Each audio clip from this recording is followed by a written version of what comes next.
Hello ಗೆಳೆಯರೇ, ಹೇಗಿದ್ದೀರಾ ಎಲ್ಲರೂ? ವೆಲ್ಕಮ್ ಟು ಮೈ ಹಳ್ಳಿ ಹಸಿವು ಯೂಟ್ಯೂಬ್ ಚಾನಲ್.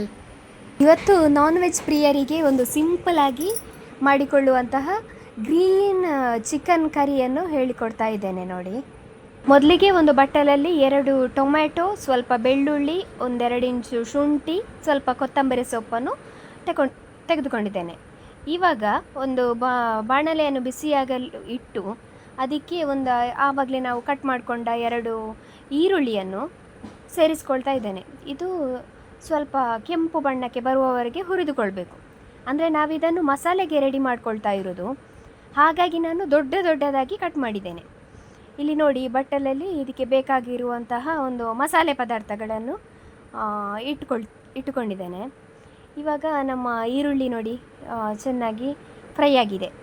ಈ ಹಂತದಲ್ಲಿ ನಾವು ಟೊಮ್ಯಾಟೊ, ಆಮೇಲೆ ಬೆಳ್ಳುಳ್ಳಿ, ಶುಂಠಿ, ಕೊತ್ತಂಬರಿ ಸೊಪ್ಪನ್ನು ಸೇರಿಸ್ಕೊಂಡು ಚೆನ್ನಾಗಿ ಬಾಡಿಸ್ಕೊಳ್ಬೇಕು. ಅಂದರೆ ಇದನ್ನು ನಾವು ಮಸಾಲೆ ತಯಾರು ಮಾಡಿಕೊಳ್ಳಿಕ್ಕೆ ಸೇರಿಸ್ಕೊಂಡಿರೋದ್ರಿಂದ ಇದನ್ನು ಚೆನ್ನಾಗಿ ಫ್ರೈ ಮಾಡಬೇಕು. ಇಲ್ಲಾಂದರೆ ಅದರ ಹಸಿ ವಾಸನೆ ಇದ್ದರೆ ಮಸಾಲೆ ಅಷ್ಟೊಂದು ಪರಿಮಳ ಬರುವುದಿಲ್ಲ ನೋಡಿ, ಅದರ ಘಮ ಅದಕ್ಕೆ ಸಿಗುವುದಿಲ್ಲ, ಹಸಿ ವಾಸನೆಯೇ ಇರ್ತದೆ. ಅದಕ್ಕೋಸ್ಕರ ಈ ಎಲ್ಲ ಸಾಮಗ್ರಿಗಳನ್ನು ಸೇರಿಸ್ಕೊಂಡು ಚೆನ್ನಾಗಿ ಅದೊಂದು ಕಂದು ಬಣ್ಣಕ್ಕೆ ಬರುವ ಹಾಗೆ ಫ್ರೈ ಮಾಡಿಕೊಳ್ಬೇಕು.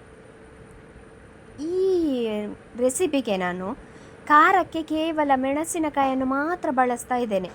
ಬೇರೆ ಯಾವುದು ಪೆಪ್ಪರ್ ಪೌಡ್ರು ಅಥವಾ ಇದು ಬ್ಯಾಡಗಿ ಮೆಣಸು ಯಾವುದನ್ನು ಸೇರಿಸ್ತಾ ಇಲ್ಲ.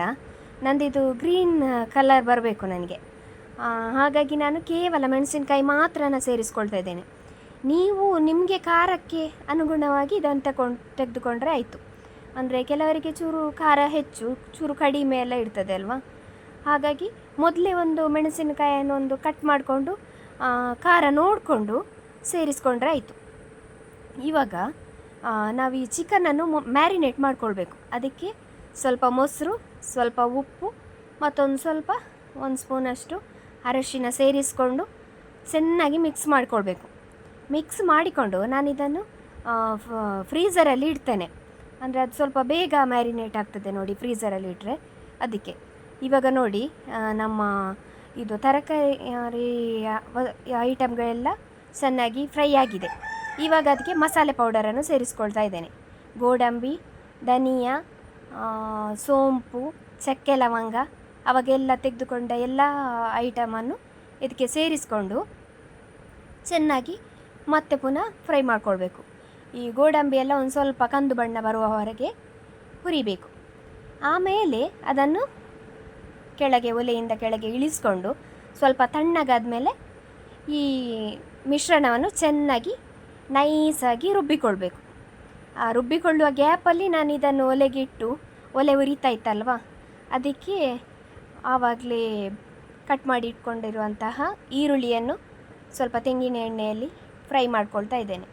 ಇಲ್ಲಿ ನೋಡಿ, ಮೊದಲು ತರಿಯಾಗಿ ರುಬ್ಬಿ ಆಮೇಲೆ ಅದಕ್ಕೆ ಹುಣಸೆ ಹಣ್ಣನ್ನು ಸೇರಿಸ್ಕೊಂಡು ಮತ್ತೆ ರುಬ್ಬಬೇಕು. ಇದಕ್ಕೆ ತುಂಬ ಹುಳಿ ಅಗತ್ಯ ಇಲ್ಲ, ಯಾಕೆಂದರೆ ನಾವು ಇದಕ್ಕೆ ಮೊದಲೇ ಟೊಮೆಟೊ ಸೇರಿಸಿದ್ದೇವೆ, ಅದಲ್ಲದೆ ಮೊಸರು ಹಾಕಿ ಮ್ಯಾರಿನೇಟ್ ಮಾಡಿದ್ದೇವೆ. ಇದೆಲ್ಲ ಹುಳಿಯ ಅಂಶನೇ ಇರೋದ್ರಿಂದ ಸ್ವಲ್ಪ ಹುಳಿ ತಗೊಂಡ್ರೆ ಸಾಕು. ಇಲ್ಲಿ ನೋಡಿ, ಆವಾಗಲೇ ನಾವು ಫ್ರೈ ಮಾಡಲಿಕ್ಕೆ ಇಟ್ಟಂತಹ ಈರುಳ್ಳಿ ಫ್ರೈ ಆಗಿದೆ. ಅದಕ್ಕೆ ನಾವು ಮ್ಯಾರಿನೇಟ್ ಮಾಡಿಟ್ಟಂತಹ ಚಿಕನನ್ನು ಸೇರಿಸ್ಕೊಳ್ತಾ ಇದ್ದೇವೆ. ಇಲ್ಲಿ ನೋಡಿ, ನಾನು ಆವಾಗಲೇ ಉಪ್ಪು ಹಾಕಿದ್ದೇನೆ ಮ್ಯಾರಿನೇಟ್ ಮಾಡುವಾಗ. ಒಂದು ವೇಳೆ ಉಪ್ಪು ನಿಮಗೆ ಆವಾಗ ಹಾಕಿದ್ದು ಕಡಿಮೆ ಆಗಿದೆ ಅಂತ ಇದ್ದರೆ ಈ ಹಂತದಲ್ಲಿ ನಾವು ಬೇಯಲಿಕ್ಕೆ ಇಡ್ತೇವಲ್ವ, ಆವಾಗ ಸೇರಿಸ್ಕೊಂಡ್ರೆ ಆಯಿತು. ಇದಕ್ಕೆ ನಾನು ಇಲ್ಲಿ ಫ್ರೈ ಮಾಡಿಕೊಳ್ಳುವಾಗ ಇದಕ್ಕೆ ಸ್ವಲ್ಪ ತುಪ್ಪ ಸೇರಿಸ್ತಾ ಇದ್ದೇನೆ. ತುಪ್ಪ ನಾವು ಅಡುಗೆಗೆ ತುಪ್ಪ ಬಳಸಿದರೆ ಆ ಅಡುಗೆಯ ಘಮನೇ ಬೇರೆ, ಅದೊಂದು ಟೇಸ್ಟೇ ಬೇರೆ ಬರ್ತದೆ ನೋಡಿ. ಇದು ನಾವು ಮನೆಯಲ್ಲೇ ಮಾಡಿದ್ದು ತುಪ್ಪ ನೋಡಿ, ನೀವು ನೋಡಿರ್ಬೋದು, ಮರಳಾಗಿದೆ ತುಪ್ಪ. ಘಮ ಇನ್ನೂ ಹೆಚ್ಚು ಕೊಡ್ತದೆ, ರುಚಿ ಇನ್ನೂ ಹೆಚ್ಚು ಕೊಡ್ತದೆ ನಮ್ಮ ರೆಸಿಪಿ. ಇವಾಗ ನೋಡಿ, ಇದನ್ನೆಲ್ಲ ಹಾಕಿ ಚೆನ್ನಾಗಿ 1-2 ಸಲ ಮಗುಚಿಕೊಂಡು ಆಮೇಲೆ ಒಂದು ನೀರು ಬಿಡುವವರೆಗೆ ನಾವಿದನ್ನು ಚೆನ್ನಾಗಿ ಫ್ರೈ ಮಾಡಿಕೊಳ್ತಾ ಬರಬೇಕು. ಮುಚ್ಚಳ ಮುಚ್ಚಿ ಈಗ ಬೇಯಲಿಕ್ಕೆ ಬಿಡಬೇಕು. ಇದು ಬಾಯ್ಲರ್ ಚಿಕನ್ ಆಗಿರೋದ್ರಿಂದ ಇದನ್ನು ಹೆಚ್ಚು ಬೇಯಿಸುವ ಹಾಗಿಲ್ಲ ನೋಡಿ, ಇದು ಬೇಗನೆ ಬೇಯ್ತದೆ. ಇವಾಗ ನೋಡಿ, ಆಲ್ಮೋಸ್ಟ್ ಅದು ನೀರು ಬಿಟ್ಟಾಗಿದೆ. ಒಂದು 5-10 ನಿಮಿಷದಿಂದ ಮೊದಲೇ ಅದು ನೀರು ಬಿಟ್ಟಿದೆ. ಈ ನೀರು ಬಿಟ್ಟ ಸಂದರ್ಭದಲ್ಲಿ ನಾವಾಗಲೇ ಮಿಕ್ಸ್ ಮಾಡಿ ಗ್ರೈಂಡ್ ಮಾಡಿಕೊಂಡಂತಹ ಒಂದು ಮಸಾಲೆ ಇತ್ತಲ್ವ, ಅದನ್ನೆಲ್ಲನ ಸೇರಿಸ್ಕೊಳ್ಬೇಕು. ಇವಾಗ ನೋಡಿ, ಆ ಪಾತ್ರೆಗೆ ಚೂರು ಅಲ್ಲೇ ಇದೆ ಅಂಥೇಳಿ ಒಂದಿಷ್ಟು ನೀರು ಸೇರಿಸ್ಕೊಳ್ತಾ ಇದ್ದೇನೆ. ಹೆಚ್ಚು ನೀರು ಸೇರಿಸ್ಕೊಳ್ಬೇಡಿ. ಇದೊಂಥರ ಗ್ರೇವಿ ಹಾಗೆ ಇದ್ದರೆ ಚಂದ, ಅನ್ನಕ್ಕೂ ಒಳ್ಳೆಯದಾಗ್ತದೆ, ಚಪಾತಿ, ರೊಟ್ಟಿ, ಪರೋಟ ಹೀಗೆ ತಿಂಡಿಗಳಿಗೂ ಕೂಡ ತುಂಬ ಒಳ್ಳೆಯದಾಗ್ತದೆ. ಇದನ್ನು ನಾನೀಗ ಉಂಟಲ್ವಾ, ನೀವು ಗ್ಯಾಸಲ್ಲಿ ಮಾಡೋದಾದರೆ ಹಾಗೆಯೇ ಬೇಯಿಸ್ಬೋದು. ಇವಾಗ ನಾನಂತ ಹೇಳಿದರೆ ಒಲೆಯಲ್ಲಿ ಮಾಡಿಕೊಳ್ಳೋದ್ರಿಂದ ಇದರ ಮೇಲೆ ಒಂದು ಮುಚ್ಚಳ ಮುಚ್ಚಿ ಇದರ ಮೇಲೆಯೂ ಸ್ವಲ್ಪ ಕೆಂಡ ಹಾಕಿ ಬೇಯಿಸ್ತಾ ಇದ್ದೇನೆ. ಇವಾಗ ನೋಡಿ, ಅಲ್ಲಿ ಕೆಳಗಡೆ ಉರಿ ಹಾಕಲಿಕ್ಕಿಲ್ಲ, ತುಂಬ ಸ್ವಲ್ಪ ಇದ್ದ ಕೆಂಡದಲ್ಲಿ ಬೇಯಿದ್ರೆ ಒಳ್ಳೆದಿರ್ತದೆ. ನೋಡಿ, ಮುಚ್ಚಳ ತೆಗೆದಾಗುವಾಗ ಈ ಮೇಲೆ ತುಪ್ಪ ಕಾಣ್ಬೋದು ನೀವಿಲ್ಲಿ, ಹೇಗೆ ಅದು ತುಪ್ಪ ಮೇಲೆ ಬಂದು ನಿಂತಿದೆ ಅಂತ. ಇದೀಗ ನಾವೊಂದು ಸ್ವಲ್ಪ ಬೇಗನೆ ತೆಗೆದಿದ್ದೇವೆ. ಇದನ್ನು ಇನ್ನೂ ಒಂದು 5 ನಿಮಿಷ ಬಿಟ್ಟರೆ ಉಂಟಲ್ವಾ, ಇದಕ್ಕಿಂತಲೂ ಚೆನ್ನಾಗಿ ಬರ್ತದೆ. ನಮ್ಮದಂದರೆ ಊಟದ ಸಮಯಕ್ಕೆ ನಾವು ಮಾಡಿದ್ರಿಂದ ಎಲ್ರಿಗೂ ಹಸಿವಾಗ್ತಿತ್ತು, ಹಾಗಾಗಿ ಸ್ವಲ್ಪ ಬೇಗನೆ ತೆಗೆದುಬಿಟ್ವಿ. ಇದನ್ನು ನೀವು ಇನ್ನೂ ಒಂದು 5 ನಿಮಿಷ ಹಾಗೆಯೇ ಒಲೆಯಲ್ಲಿ ಬೇಯಲಿಕ್ಕೆ ಬಿಟ್ಟರೆ ಉಂಟಲ್ವಾ, ಗ್ರೇವಿ ಅಲ್ಲಿ ಒಂದು ದಪ್ಪ ಹಂತಕ್ಕೆ ಬರ್ತದೆ. ಅದು ತಿನ್ನಲಿಕ್ಕೆ ಅದರ ಟೇಸ್ಟೇ ಬೇರೆ.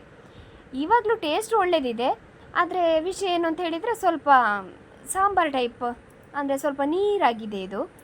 ಹಾಗೆ ಇಂತಹ ಇನ್ನಷ್ಟು ತರಹವಾರಿ ಅಡುಗೆಗಳೊಂದಿಗೆ ನಾವು ಮತ್ತೆ ನಿಮ್ಮ ಮುಂದೆ ಬರ್ತೇವೆ. ನಮ್ಮ ವಿಡಿಯೋ ಇಷ್ಟವಾದರೆ ಶೇರ್ ಮಾಡಿ, ಸಪೋರ್ಟ್ ಮಾಡಿ, ಸಬ್ಸ್ಕ್ರೈಬ್ ಮಾಡೋದನ್ನು ಮಾತ್ರ ಮರಿಬೇಡಿ. Thank you.